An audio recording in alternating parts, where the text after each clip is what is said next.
choked off the water and you sent out your brother. A last-ditch effort to take care of your family before your own slaughter. He didn't get to drink before he was attacked. Ambushed, his body was ransacked, his arms were cut and his eye was hit. The horse's legs were slit, he was launched to the ground, no hands to stop him. For his brother he called. Blind and unable to see, his face took the fall. The tower, the man that once stood tall, reduced to a torso. The flag bearer just dropped to the ground. The mercenaries had no code, just the price they were paid in exchange for their souls, to kill and to hurt, to accomplish a goal, to steal for real from birth. They were asked for more, to fulfill a bloodlust, to watch your blood gush. Inhumane tactics used to paint the ground red. You wished for them mercy once their bodies were laid to rest, but they didn't stop. Anything they could until they could present your beloved head. They went next for your family. Your beautiful baby was next. Your baby who had an arrow pierce his neck. A toddler unable to speak, he flapped his hands. 6 months old, already an angel with wings ready to soar, to fly. Deprived of water, no threat to the enemy. But they had no mercy, hearts of monsters, tactic cowards, you outnumbered 10 to 1. So when people ask me who is Husayn, I answer a man whose glory that no one can claim. A man who in the face of defeat thanked God for his blessings. With grace in his actions and love in his heart, he stood for something. He was a man that stood against oppression.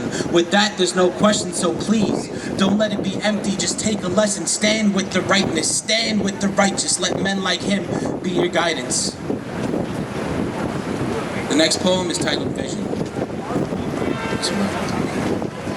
Just like Martin had a dream and Gandhi had a vision, Husayn himself had a mission. But who is Husayn to us? That's a given. A symbol of hope, perseverance, a standard. To fight for what you believe in, to be well-mannered, to be humane in the face of a tyrant, to always choose peace but fight at the last second if you have to. Defend yourself and don't get pushed around. Stand up for your principles. Show compassion and forgive when hatred is the easiest option.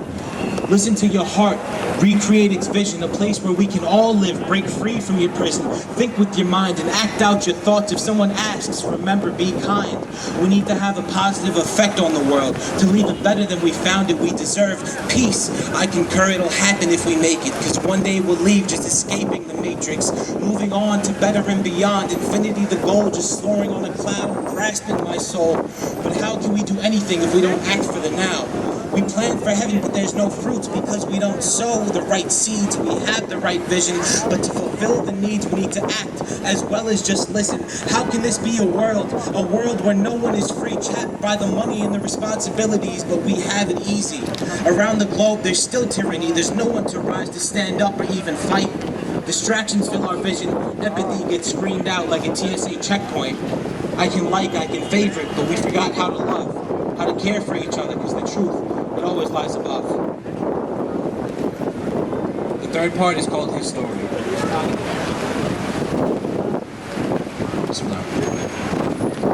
Ambushed by an army of over 1,000, 72 stood fast on their way but were blocked from passing. Called to the town, Kufa its name. Beckoned by the people, but they were brought on this day. They were bought on this day. The leader, the man, he came to fight oppression, to protect his citizens, and to honor his brethren with women and children, a mission of peace. But in his way was the most wicked of beasts, a new ruler, trying to make a name for himself. Claiming the throne that his father had left, his name was Yazid. He had something to prove. The people hated him, so war was his tool. The fool knew that Husayn had a right to rule. It stood far and wide as his popularity grew. Yazid pushed forth, just threatening the people. Killing the rebels and bribing so evil, the code of war meant nothing to him. Killing women and children, the reign of terror begins. He would have tortured me and you for no reason, in all honesty. Anything he can do to switch the caliphate to his own dynasty, from a rightful rule signed over by a treaty to this vengeful mule, this peasant so greedy. There was only one thing to do. Husayn's hand remained steady. A lesson for me and you, from the old to the youth. Always be ready. The right thing to do is to bear witness to the truth. Fight alongside the heroes of history and leave your mark too. Fight alongside the history and leave your mark too. Win or lose, stand up and fight for what's important to you. And do what's good. Do what is moral and do what is righteous. A life lived with peace, filled with a sense of purpose. What did the people deserve? Do they deserve lies and fibs and distorted perspectives, exaggerated facets, pushing away the truest? The hearts that palpitate were laid to rest, pushed away and sent off alone on their test.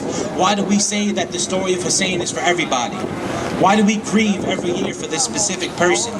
Why do we forget that in our sorrow, we're still meant to build a better tomorrow, a better future where we can all prosper, teach our children and bring them closer, not blindly, but through thought and through logic. Today we're vilified, we're poked and prodded, kept under a close eye, watched. Watch and see what we do. We'll do nothing but cry, nothing but pray for a better tomorrow, nothing but pray for peace between us and you. Nothing but the things that most want to do. So if you want to fall in love, we want to succeed, we want to succeed in life. We want to understand the meaning of life, we want to learn, we want to teach, we want to understand. Why does everyone hate us? But do they really? I think people are scared of what they don't understand because ignorance is bliss. But bliss creates harm if it's from ignorance. So take a minute to learn, to appreciate. The differences make us unique, but underneath, we're still all the same. So